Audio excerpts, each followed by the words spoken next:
فاعوذ باللہ من الشیطان الرجیم بسم اللہ الرحمن الرحیم شہر رمضان الذی انزل فیہ القرآن صدق اللہ العظیم وبلغنا رسولہ النبی الامین الکریم ونحن علی ذلک من الشاہدین والشاکرین والحمد للہ رب العالمین۔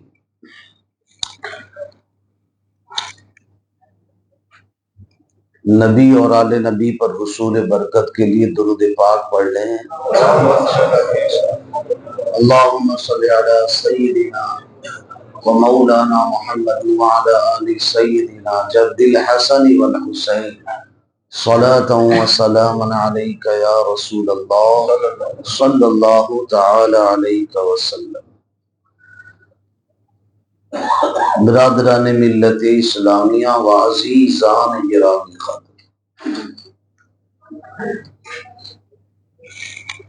اللہ رب العزت کا شکر ہے کہ جس نے ایمان جان کی صحت کے ساتھ ہمیں رمضان المبارک میں داخل فرما دیا۔ دعا ہے کہ میرا اللہ ہم سب کو بآسانی کے ساتھ رمضان المبارک گزارنے کی توفیق عطا فرمائے، اور جو رحمت کا عشرہ چل رہا ہے اس میں اللہ اپنی رحمت کی جمع بارش نازل فرمائے۔ قرآن مجید کی آیت کریمہ میں نے پچھلے جمعہ کو بھی پڑھی تھی، آج بھی اس پر گفتگو کروں گا۔ اللہ پاک فرماتا ہے شہر رمضان الذی انزل فیہ القرآن، رمضان کا وہ مہینہ جس میں قرآن اترا، یہ اس کا ترجمہ ہے، اور اسی کے حوالے سے انشاءاللہ گفتگو ہوگی۔ ہمارا موضوع قرآن کے تعلق سے آج کا ہوگا۔ تھوڑی سی باتیں رمضان المبارک کے حوالے سے سن لیں، پھر انشاءاللہ مکمل گفتگو رمضان مبارک کے حوالے سے آئندہ جمعہ کو ہوگی۔ لیکن چونکہ یہ مہینہ قرآن کا ہے اس لیے قرآن پر تھوڑی گفتگو کریں گے۔ اس مہینے کے تعلق سے ایک مثال آپ کو دیکھ کر اس کی اہمیت آپ کے سامنے رکھ دوں کہ جیسے مثلا یہاں سے آپ کو اگر میں کہوں کہ جوگیشوری اسٹیشن کے آس پاس یا کوئی علاقے میں آپ چلے جائیں اور پیدل جائیں، اور پیدل جانے پر آپ کو 1 کروڑ روپیہ انعام ملے گا۔ میں مثال سے سمجھاؤں گا رمضان مبارک کی اہمیت کو، اللہ کرے میری بات آپ کے دل میں اتر جائے۔ یہاں سے جوگیشوری اسٹیشن آپ کو پیدل جانا ہے، اور جو پہنچ جائے اس کو 1 کروڑ روپیہ دوں گا، تو ظاہر سی بات ہے اس میں بہت سے بھائی کھڑے ہو جائیں گے، بلکہ سبھی کھڑے ہو جائیں گے، پیسہ کس کو پیارا نہیں ہے۔ لیکن ساتھ ہی ساتھ یہ کہوں کہ وہاں جاؤ، لیکن راستے میں ایک درندہ ہے، ایک شیر بیٹھا ہوا، اس کے کراس کر کے اس کو آپ کو آگے جانا ہے۔ بھئی درندہ ہے یا شیر ہے، کوئی صفت ہے پڑھنے والے درندے کی صفت ہوتی ہے۔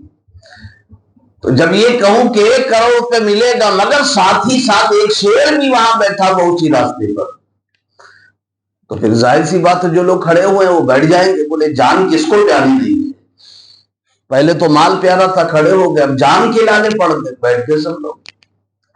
پھر میں کھڑے ہو کے کہوں کہ ارے ڈرو نہیں، میں کچھ دنوں کے لیے اس درندے کو اپنے قابو میں کر لیتا ہوں۔ اب تو جاؤ گے نا، اب بھی اگر کوئی نہ جائے تو اس سے بڑا بد نصیب کوئی نہیں۔ بھائی جس سے خطرہ تھا وہ تھا شیر یا درندہ، اس کو تو میں نے قابو کر لیا، آپ کہہ رہے اب تو جاؤ گے نا، اب بھی اگر کوئی نہ جائے تو اس سے بڑھ کر کے بد نصیب کوئی نہیں۔ یہ اچھا چانس تھا نا پیسہ کمانے کا۔ ایسے ہی رب تعالیٰ فرماتا ہے میرے محبوب کے غلاموں، جنت میں تمہیں جانا ہے، اور بہت آسان ہے راستہ جنت کا، اور بہت مختصر بھی ہے۔ جنت کے راستے میں اور آگ کے راستے میں صرف ایک کلمے کا فرق ہے. اگر وقت کی بات کرے تو ایک نماز سے دوسرے نماز، اتنی تو زندگی ہے. آپ نے بڑی رات میں سنا نا، مختصر ہی صحیح لیکن سنا، مختصر تو ایک کلمے کا ہی تو فرق. کلمہ پڑھا آپ جنت پہ چلے گئے. بھائی اس کو وقت ہی نہیں ملا، کلمہ پڑھا چل دیا، کوئی عمل کرنے کا تو یہ مختصر سا راستہ ہے اور مختصر وقت بھی ہے. جنت میں اٹھو چلے جاؤ. لیکن ساتھ ہی ساتھ یہ بھی ہے کہ وہ جو جنت کا سیدھا سیدھا راستہ ہے نا، اس میں ایک ٹیڑھے کو میں نے رکھ دیا جس کا نام شیطان ہے. اب تو آدمی گھبرا جائے گا، بھائی اس کا مقابلہ ہم کیسے کریں، اتنا اس کو پاور دے کے دنیا میں رکھا گیا ہے. لیکن خدا کے جو خاص بندے ہیں جنہیں اولیاء کہا جاتا ہے، ان کے بارے میں قرآن پاک میں ہے کہ اس پر یعنی ان لوگوں پر شیطان کا زور نہیں چلے گا. جو اللہ کے خاص بندے ہیں نا، مقرب بندے، وہ ان لوگوں پر اس کا زور نہیں چلے. لیکن ہم جیسے گنہگار کیا کریں پھر؟ شیطان کا زور ان پر نہیں چلے گا. مگر ہر کوئی ولی تو نہیں ہے نا آبادی میں، وہ تو شیطان پر کنٹرول کر لے جائیں گے. لیکن ہم کیسے کریں؟ جنت میں جانے کے لیے جو راستہ اس پر شیطان ہے، اولیاء کنٹرول کر کے بیٹھے، ہمارا کیا ہوگا جنت میں جانے کے لیے؟ اللہ نے فرمایا ٹھیک ہے، میں ایک مہینہ دیتا ہوں رمضان کا. جہاں تک شیطان کو کھڑے کرنے کی بات ہے اس راستے پر تو ایسا کرتا ہوں، اس کو میں قید کر لیتا ہوں اور جنت میں جانے کا بندوبست تم کر لو. قید میں کرتا ہوں ایک مہینہ اور جنت میں جانے کا بندوبست تم کر دو. اب اس کے بعد بھی اگر کوئی جنت میں جانے کا بندوبست نہ کرے رمضان ملنے کے بعد بھی، تو اس سے بڑا بدنصیب کوئی نہیں. یہ موقع ہے اور یہ وہ مبارک مہینہ ہے کہ جس میں دو عبادتیں بہت خاص ہیں. دو عبادتیں، باقی عبادتیں آپ دوسرے مہینے میں بھی کر سکتے ہیں، لیکن یہ دو عبادتیں ہیں نا بہت خاص ہے. وہ دوسرے مہینے میں آپ کریں گے تو آپ کا نفل ہوگا، وہ مقام نہیں ملے گا جو رمضان میں ملتا ہے. دو عبادتیں ہیں جو غیر رمضان میں ہے، مگر غیر رمضان میں آپ نہیں کر سکتے، رمضان میں ہے. وہ ایک ہے روزہ اور دوسرا ہے تراویح. تراویح آپ دوسرے مہینے پڑھ سکتے ہیں، روزہ رکھ سکتے ہیں مگر فرض نہیں ہے، نفل ہے آپ کے لیے. تو دو عبادتیں خاص ہیں. اب جیسے اشراق ہے، چاشت ہے، اوابین ہے، تہجد ہے، آپ غیر رمضان میں بھی پڑھ سکتے مگر تراویح نہیں پڑھ سکتے. ٹھیک ہے، ایسے ہی روزہ ہے، فرض آپ دوسرے رمضان مہینے میں نہیں مگر رمضان میں. دو عبادتیں خاص ہیں. اب یہاں میں جو رک کر بات کروں گا وہ ہے قرآن کی اور ساتھ ہی ساتھ تراویح کی. وہ ایسے جب یہ عبادت خاص ہوئی جسے ہم تراویح کہتے ہیں، جو غیر رمضان میں نہیں، تو اس کے لیے پھر ہم آفر نہ دیکھیں. بہت سے لوگ تراویح کے لیے آفر نکالتے بھی ہیں اور ہم آفر پر چل بھی پڑتے. یہی ہمارا موضوع ہے. تھوڑا یہ تو تمہید باندھ رہا تھا نا. ایک زمانے میں آپ نے سنا ہوگا کہ بھائی آفر یہ نکلا کہ بھائی اب تو بہت کم ہو گیا ہے، 10 دن کی تراویح، 6 دن کی تراویح، 3 دن کی تو دفن ہی ہو گئی. اچھا دفن ہے، لیکن 6 دن کہیں کہیں رکھا لوگوں نے.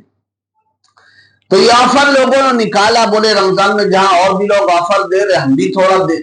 تو یہ تو آفر سنا تھا، یہ بھی آفر مارکیٹ میں نیا چل پڑا ہے، پہلے سے ہے لیکن اب تھوڑا زور پکڑ رہا ہے. اور یہ 150 سال سے، اس کے پہلے سے نہیں. وہ بھی آفر دفن ہو چکا تھا، لیکن کچھ ہے ایسے مارکیٹ میں دکاندار جو اس آفر کو لے کے بیٹھے. تو پہلے دنوں کا آفر چلتا تھا، 6 دن، 10 دن، 3 دن. اب رکعت کا آفر چل رہا ہے. رکعت کا آفر چل رہا ہے. کچھ لوگ کہتے ہیں بھائی آپ کے پاس وقت نہیں ہے، کوئی بات نہیں، ہمارے یہاں آئیے، ہمارے 8 رکعت ہے. بس اسی پہ تھوڑی گفتگو کرنی ہے. کتنی رکعت ہے ہمارے وہاں؟ وہ کہتے ہیں ہمارے وہاں 8 رکعت ہے. یعنی آپ آئیے، 6 دن بھی پڑھیے اور 8 رکعت بھی پڑھیے، پھر گھر چلے جائیے. لیکن اصل میں دیکھا جائے تو ہمارا ہی نہیں، بزرگوں کا اولیاء کا، تابعین کا، تبع تابعین کا، صحابہ کا، بلکہ حضور کا خود عمل 20 رکعت تراویح پر تھا. اور یہ ایک نہیں، درجنوں کتب احادیث میں ہے، درجنوں. 8 رکعت نہیں ہے، 20 رکعت ہے.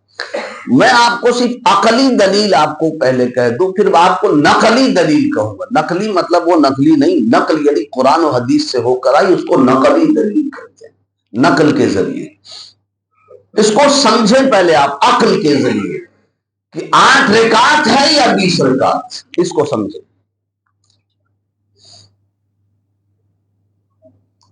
میدان قیامت میں سب سے پہلا سوال کس کا ہوگا؟ میں آپ کو عقل کے ذریعے 8 اور 20 پر لے جا رہا ہوں. دیکھتا ہوں آپ لوگ کتنے لوگ سمجھتے ہیں کہ سب سے پہلے کس کا سوال ہوگا؟ نماز کا سوال ہوگا. وہ نماز جو ہم پر فرض ہے 5 وقت، اور وہ 5 وقتوں میں جن رکعتوں کا سوال ہوگا وہ کل رکعت کتنی ہے؟ 20. کتنی ہے؟ میں بھی عقل سے دلیل دے رہا ہوں. وہ کل 20 ہیں. کیسے؟ فجر کی 2، ظہر کی 4، کتنی ہوئی؟ عصر کی 4، کتنی ہوئی؟ ابھی بھی سوئے پڑے ہیں، اسی لیے اے سی اسی بند رکھو تاکہ سوئے نہیں، لوگ آدھے سوتے رہتے ہیں. کتنی ہو گئی؟ آپ لوگ خود ہی. 2 رکعت فجر، 4 رکعت ظہر، 6 عصر کی 4، کتنی ہوئی؟ ہاں دماغ حاضر رکھو تھوڑا سا. 10 ہو گئی. اور پھر اس کے بعد مغرب کی کتنی ہو گئی؟ 13 ہو گئی. عشاء کی 4 رکعت کتنی ہو گئی؟ 17. اور پھر اس کے بعد وتر واجب کتنی ہو گئی؟ 20 ہو گئی نا. یہ جو ہے نا یہ کمپلسری ہے، اس کا سوال ہوگا وہ 20 رکعتیں ہیں. اتنا تو سمجھ گئے نا؟ چلو. کچھ لوگ کہیں گے بھائی یہ وتر آپ نے کیوں جوڑا ہے، تو فرض ہے ہی نہیں. تھوڑا اس کو بھی کلیئر کر دوں آپ کو. بھائی فرض کا سوال ہوگا، پہلے تو آپ نے کہا فرض کا سوال ہوگا، اس میں تو وتر آ گئی، اور وتر تو فرض ہے نہیں، تو پھر اس کو آپ نے کیسے 20 ملا دیا؟ فقہ کی زبان میں ایک ہوتا ہے عملاً، ایک ہوتا ہے اعتقاداً. فرض اور واجب میں فرق عمل اور اعتقاد کا ہے. جیسے عملاً فرض اور واجب برابر ہیں، یعنی دونوں کمپلسری. برابر کا مطلب یہ کہ دونوں کمپلسری ہے، لازم ہے، ضروری ہے، فرض بھی وتر بھی. ٹھیک ہے، اس کو کہتے ہیں عملاً، کب نہیں کرنا ہے. لیکن اعتقاد میں یہ ہے کہ فرض کا منکر کافر ہوتا ہے، اور واجب کا منکر جو ہے وہ فاسق ہوتا ہے. بس فرق اتنا ہے. فرض کا انکار کر دیا تو کافر ہو گیا، اور وتر کا اگر واجب کا اگر منکر ہو گیا تو وہ سمجھ لو فاسق ہو گیا، انکار کرنے والا فاسق. یہ اعتقاداً ہے. لیکن عملاً دونوں ایک جیسے ہو گئے. جی صاحب، دونوں ضروری لازم ہو گئے. اچھا اور آسان کر دوں، جیسے مثلا جب آپ کو قضا کرنی ہوتی نماز کی، اگر نہیں ہضم ہو رہا تو اس کو سمجھیں اچھی طرح کی کہ فرض کے برابر کھڑا کر دیا وتر کو. کیونکہ یہ عام ریکارڈ بھی ہے نا، یہ یوٹیوب پہ رہنے والی چیز ہے، کوئی کہیں سے کوئی انگلی نہ رکھے. میں چاہتا ہوں آپ بھی سمجھیں اس کو. اگر نہیں سمجھ میں آ رہا تو یہ بتائیے، اگر آپ فرض نماز کی جو قضا کرتے ہیں تو اس میں وتر کو لیتے کہ نہیں لیتے؟ اگر اس کی اہمیت نہیں ہوتی، اس کا سوال نہیں ہوتا ہوا تو آپ لیتے کیوں؟ چلو بھائی اس کا سوال تو میدان محشر میں ہوگا نہیں، 17 کا ہی ہوگا، 3 کو کیوں لے، 20 کیوں کریں؟ سمجھے میری بات کو؟ آپ جب قضا نماز کرتے ہیں تو وتر کو بھی لیتے ہیں، اس کو ملانا پڑے گا تب جا کے 20 ہوگی. ایک جواب یہ ہوا. دوسرا جواب، ہمارے یہاں سے کوئی ہمارا بزرگ، کوئی میت، ہمارے گھر والے فوت ہو جاتے ہیں، دنیا سے چلے جاتے، انتقال کر جاتے، تو ان کی طرف سے جو فدیہ دیا جاتا ہے ایک نماز کا، وہ کتنی نماز کا دیا جاتا ہے؟ جی ایک وقت میں کتنی نماز ہوتی ہے؟ کتنی نماز ہوتی ہے وقت میں؟ 5 ہوتی ہے نا. تو ایک نماز کا، چلو نہیں معلوم تو مسئلہ سن لو، کیونکہ ہم ہی کو بتانا، آپ کو تو پوچھنا نہیں کہ ہمارے ماں باپ مر گئے، ان کے اوپر اتنا نماز قضا ہے، ہم کتنا روپیہ نکالیں. ہم کو پڑھی نہیں، وہ کما کے دے کے گئے، آپ یہاں پہ ڈھوس مستی کرتے رہو بیٹھ کے، اور بیچارے مار وہ لوگ کھا رہے ہیں.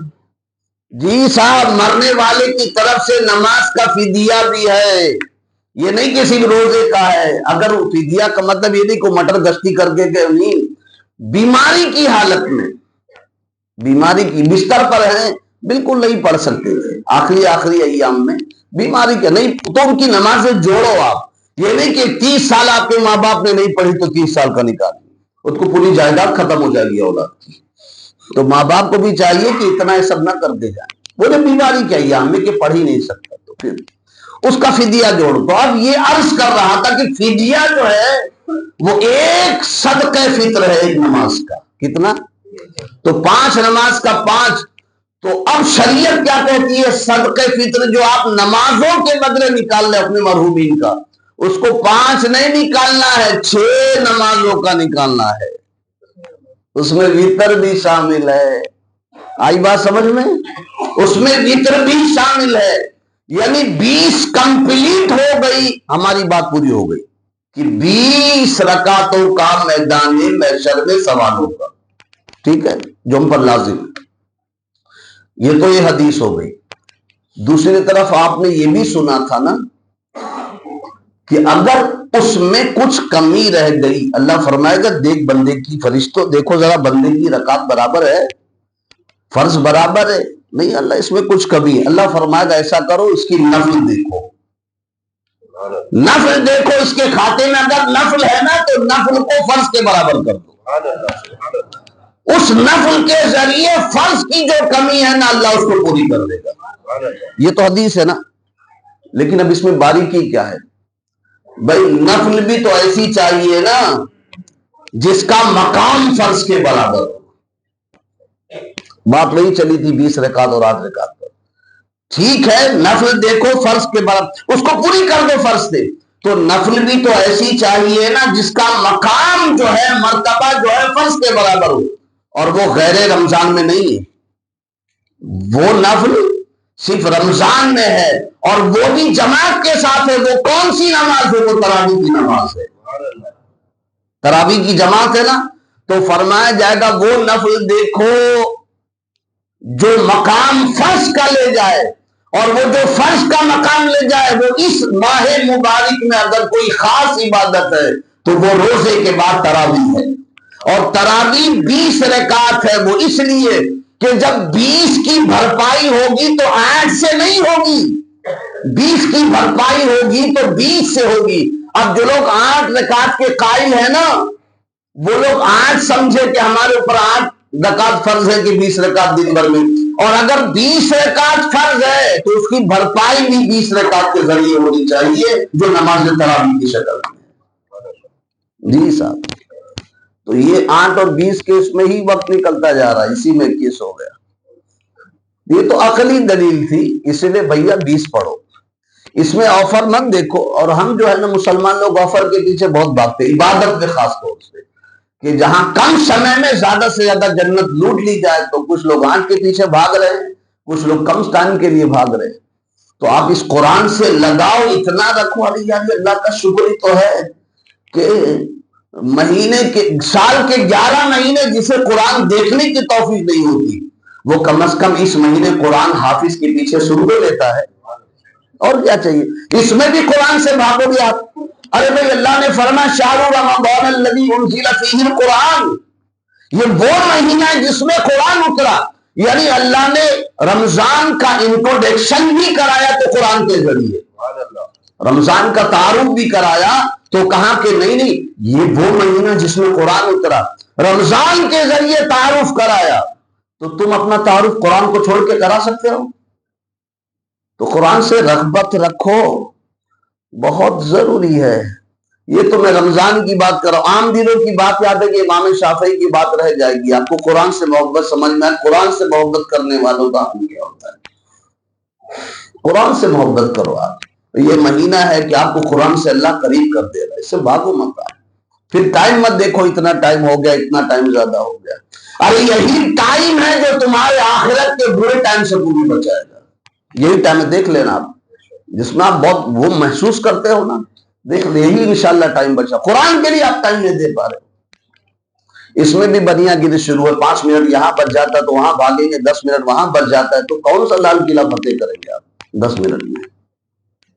قرآن سے محبت کا حال کیا وہ سمجھو، دوسروں مہینے میں یہ حال ہے تو رمضان میں کیا ہوگا؟ امام شافعی کی بات کہہ کے گزر جاؤ، امام شافعی فرماتے ہیں کہ میرے علاقے کا ایک نوجوان حج کے ایام میں نے اسے دیکھا اور بہت زبردست عبادت کر رہا، خوب دھوم سے عبادت، طواف پہ طواف کر رہا، قرآن پہ قرآن پڑھ رہا، اور قرآن بہت پڑھتا تھا، بہت قرآن پڑھتا تھا۔ تو میں کسی طرح اس سے میں ملاقات کی تو میں نے اسے بات کرنا چاہا، امام شافعی ہیں اور اپنے علاقے کے ایک آدمی سے ملنا چاہ رہے، نوجوان تھا، اس سے بات کرنا چاہ رہے، وہ کہتے امام صاحب بعد میں آئیے، بات تو وہاں بھی ہو جائے گی، یہاں عبادت کا مزہ لے لیجیے۔ امام شافعی سے کہہ رہے یا اللہ اللہ کریں، آپ بعد میں دیکھیں گے، بات کرتے رہیں گے۔ لیکن امام شافعی بھی تھے، کہا کہ ذرا دیکھو تو صحیح اس کو ایسی کیا ضد ہے۔ تو ایک مرتبہ موقع پا لیا فجر کی نماز کے ٹائم پہ، دیکھا وہ حتیم کے پاس بیٹھا ہوا تھا، قرآن کی تلاوت کر رہا تھا، اور میں نے بھی قسم ہی کھا لی کہ میں اس سے آج بات کر کے جاؤں گا۔ قرآن پڑھ رہا، جب وہ قرآن پڑھ لیا، اس نے قرآن پڑھ لیا تو میں نے اس سے کہا، سلام دعا ہوئی تو اس نوجوان نے بھی کہا اے امام شافعی میں آپ ہی کا انتظار کر رہا تھا۔ ان کو بھی حیرت ہوئی، روز تو میں تیرا انتظار کرتا تھا، آج تم میرا انتظار کر رہا ہے۔ کہا میں آپ کا انتظار اس لیے کر رہا تھا کہ میں آپ کو کچھ وصیت کرنا چاہتا ہوں۔ وصیت یہ کہ یہ کچھ پیسے ہیں، آپ رکھ لیجئے اس کو، اور آج ظہر کی نماز کے بعد میرا انتقال ہو جائے گا۔ یہ لکھا ہے امام شافعی اس کو اپنے سوانح حیات میں، آج ظہر، اور یہ اس میں تعجب کی بات نہیں ہے بابا، بہت سے اللہ والے آج بھی ہیں جنہیں اللہ کے کرم سے ان کے مرنے کی خبر ہو جاتی ہے، اللہ کی عطا سے، جی بہت سے لوگ جی۔ ابھی تو امام شافعی کے زمانے میں بہت پاکیزہ زمانہ تھا، کہا کہ میں ابھی ظہر کے بعد انتقال کر جاؤں گا، یہ کچھ پیسے ہیں، اس سے آپ جو ہے وہ تجہیز و تکفین کر دیں، کفن دفن کر دینا، بس ٹھیک ہے۔ اور پھر وہ مشغول ہو گئے، ان کو حیرت ہوئی تھوڑا، میں تو اس سے بات کرنے چلا تھا، اس نے تو سیدھا کہہ دیا کہ میں مرنے والا ہوں۔ بس وہ دعا یہ کرتا تھا، اتنی بات ہو گئی نا، اب وہ دعا کرنے لگا، یا اللہ جس طرح تو نے مجھے دنیا میں قرآن پڑھنے کی توفیق دی ہے، اسی طرح قبر میں بھی قرآن کی توفیق دینا، قرآن پڑھنے کی قبر، بس یہی دعا کرتا رہا وہ۔ پھر ظہر کے وقت میں آیا، نماز بھی ظہر کی جماعت سے ہم نے پڑھی، جیسے ہی سلام پھیرا، سلام کے بعد اس کی روح نکل گئی، اسی وقت گرا، میرے صف میں ہی تھا، وہ کہہ رہے میں نے دیکھا اس کی روح نکل گئی، جیسا اس نے کہا تھا ظہر بعد ظہر کی نماز ملی اس تو میں نے اس کو اس کے وصیت کے مطابق تجہیز و تکفین کیا اور جنت المعلا میں دفن کر دیا۔ اب یہ چلے گئے حج سے واپس، کچھ سالوں کے بعد وہ واپس آئے امام شافعی، اور اس کے بعد جنازہ پڑھنے کا موقع ملا کسی کے، تو جنازہ پڑھا، لیکن ساتھ ہی ساتھ دعا بھی کی کہ اللہ وہ بندہ، وہ نوجوان جس نے مجھے وصیت کی تھی، مجھے یاد آ رہا وہ دعا برابر کرتا تھا کہ اللہ جس طرح تو نے زمین پر قرآن پڑھنے کی توفیق دی ہے، زمین کے اندر بھی توفیق دینا۔ بس وہ بات یاد آ گئی تو عرض کی مولا مجھے ذرا دکھانا، کیا وہ زمین میں بھی قرآن پڑھ رہا ہے؟ یہ وہ لوگ تھے جو صاحب کشف تھے، کشف صاحب آپ کو نہیں سمجھنا ہوگا، مفتی کبھی سمجھاؤں گا، صاحب کشف جو دنیا کو نہیں پتا ہوتا مگر انہیں پتا ہوتا، وہ دیکھ رہے ہوتے ہیں، یہ اللہ مجھے دکھا دے۔ اور اتفاق سے جب آپ نے جنازہ پڑھا نا، بعد میں آنے والے سال میں جس کو دفن کی، اس کے بغل وہاں بغلی والی قبریں بنائی جاتی، آج بھی جنت المعلا جنت البقیع میں، اللہ کرے ہمارا بھی وہاں مسکن ہو۔ چلو پہلا جمعہ ہے رمضان کا، دعا کرتے اللہ جنت البقیع میں دفن ہونے کی، سیدھی سڑک تو یہ شر و شفاعت نظر گئی ہے۔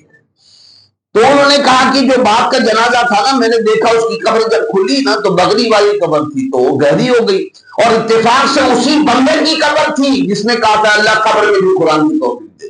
وہ کیسے پتا چلا؟ جب قبر کھلی نا تو لوگوں نے کہا آپ امام شافعی عالم دین، آپ ہی اتر جائیں، کیا مسئلے کا حل ہے آپ ہی نکالیں۔ جب میں اترا نا تو اس کا کفن ہٹا ہوا تھا، میں نے دیکھا یہ وہی بندہ تھا، اور قرآن کی تلاوت کرتے ہوئے میں نے دیکھا کہ قرآن کی تلاوت کر رہا تھا، اللہ نے مجھے دکھایا، کفن ہٹا، وہ بیٹھا, اللہ نے بیٹھنے کی حالت صرف ان پر ظاہر کی, اور وہ مسکرا کر کہہ رہا تھا, دیکھ لیا امام صاحب آپ نے, میں نے دعا کی تھی نا کہ اللہ مجھے قبر میں بھی قرآن کی توفیق دے, تو اللہ کے کرم سے میں قبر میں بھی قرآن پڑھتا ہوں. اب ہو گیا نا, کب بند کر دیجیے, یہ ان پر دکھایا گیا تھا, یہ قرآن کا اعجاز ہے. تو اس مہینے میں تو اب بھاگتے ہو, اللہ نہ کرے آپ بھاگو, لیکن کم از کم اس مہینے میں قرآن سے قریب ہو جاؤ, اور اس کے لیے بہترین ذریعہ کیا ہے, وہ نماز تراویح. 4 دن, 5ویں دن سے سب غائب, اوپر کے لوگ بھی غائب اور پیچھے بھی کچھ سب غائب ہو جاتی ہے. یہ حال ہے, مجھے لگتا ہے چلتا رہ گیا, لیکن ہمارا وہ کہتے ہیں وہ دل کے پھپھولے جو نا آپ تک پہنچا دیتا.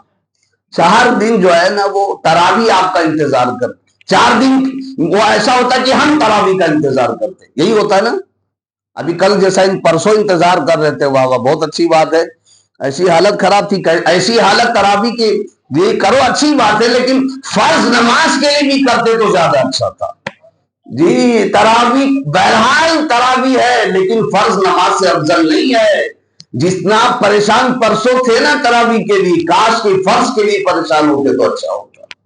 جی صاحب, تو یہ جو 4 دن ہے نا, ہم تراویح کا انتظار کرتے ہیں, اور 4 دن کے بعد تراویح ہمارا انتظار کرتے ہیں کہ نمازی حضرات آ جائیں, پھر ہم شروع کریں. لا حول ولا قوت الا باللہ. اس کی قدر کرو, اگر چاہتے ہو کہ قبر میں بھی زندگی ملے, اللہ یہاں بھی زندگی اچھی دے, وہاں بھی زندگی اچھی دے. السلام علیکم ورحمۃ اللہ.